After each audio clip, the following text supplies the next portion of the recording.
আসসালামু আলাইকুম, সবাই কেমন আছেন? আজকে রোস্ট পটেটো বানিয়েছি। এই যে ছোটো ছোটো করে পিস করে এই একটু সামান্য একটু স্পাইসি দিয়েছি, একটু লবণ, একটু বিভিন্ন রকম মিক্স মশলা, সামান্য পাপরিকা একটু দিয়ে সুন্দর করে মিলিয়ে একটু তেল দিয়েছি, ওভেনে দিয়ে দিয়েছি।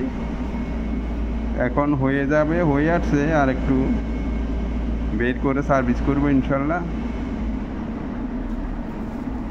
খুব ভালো একটা জিনিস, আপনি এগুলি যে কোনো জায়গায় নিজে বানাই খাইতে পারেন। সামান্য একটু সস দিয়ে নিজের মন মতো যে কোনোভাবে এটা করতে পারেন। এটা আলুটা খুব ভালো। এটা ওয়েস্টার্ন একটা ডিশ, রোস্ট পটেটো। ওকে, সবাই ভালো থাকেন, ধন্যবাদ। আসসালামু আলাইকুম।